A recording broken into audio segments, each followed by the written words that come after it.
Hey, what's happening, guys? Rules for Rebels back at you with episode 35 of Side Hustle Thursdays. Today's story is another fun one. I think today's story illustrates a couple of important points. So, first, there is no such thing as a stupid idea. If you have an idea and can get it started in less than a week and for less than a couple $100, there's really no reason not to press forward, test it out, and see what happens. Second, everything is figure outable. The guys in today's story knew nothing about manufacturing, supply chains, intellectual property, web design, graphic design, or e-commerce and running an online store, but they pressed forward anyhow and figured things out as they went along. And third and lastly, it can be helpful having a partner or even having a team. The guys in today's story, well, none of them really had any experience running a business. They each decided to master a different skill. One did web design, another did graphic design, and as opposed to being one person trying to master a dozen different skill sets, they each only had to learn one or two, and by doing a lot of the work themselves, they were able to keep their costs down and keep their startup costs very low. So today's story is kind of a cliche story about how it started. It started out after a night of drinking at a bar, as so many product idea and inventions and side hustle and business ideas do.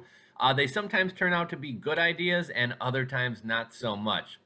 So one night a couple friends were out drinking at a bar and started joking about how wouldn't it be funny to have a t-shirt with a giant pocket on the front. They joked about how they would carry around slurpees and puppies and pigs and how they'd use a shirt to sneak beef jerky into the movies. Well, the next day, even after they sobered up, they were still talking about this silly idea. They looked online to see if anything like it existed, and to their surprise, it didn't. Why they were surprised nobody had invented a giant pocket t-shirt is beyond me, but they were surprised. But they had no experience with manufacturing. So for starters, they asked one of the guy's buddies, Jake's mom, to sew a few t-shirts for him. So Jake's mom humored them and helped out and sewed a couple shirts. And it turned out that everybody loved them. So people would come up and ask, hey, where'd you get that shirt with the big pocket? Now, if you remember from a previous episode we did about the handmade baseball sweaters, where the stitching looked like the stitching on a baseball, the woman in that story, her side hustle started out much the same way. She too had made one for herself, and after going to baseball games with her husband and being asked so many times where she got it, she decided to start a business around her baseball sweaters. So the same thing happened with these guys. After being asked so much about their big pocket shirts, they decided they should start a business. So they decided to call themselves the Pocket Pioneers. That's their website, thepocketpioneers.com.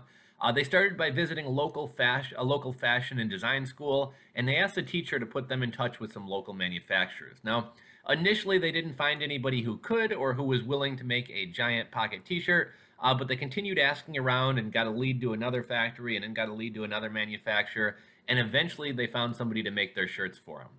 So they bootstrapped the business to keep costs low. Now, for any of you guys who don't know what bootstrapping is, it's basically the idea of starting a business with nothing, with very little money, and even without the skill sets that are really required.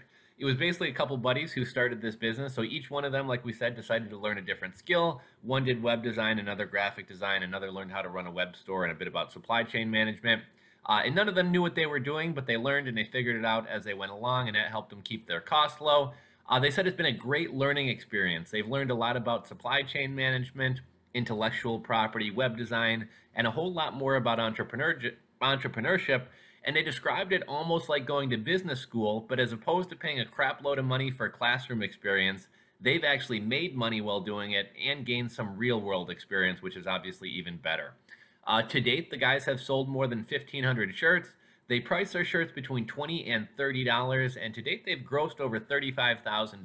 Now, anyhow, guys, that's today's episode of Side Hustle Tuesdays. Hope you enjoyed it. Hope you learned something. Hope you were inspired. I hope this episode encourages you next time you're out drinking with your buddies and you come up with a quote-unquote stupid idea. If it only costs a couple $100 to get started, and you can get it started in a couple days or a week, no reason why you shouldn't run with it and see what happens. Anyhow, guys, until next time, this is Rules for Rebels and Side Hustle Tuesdays, signing off.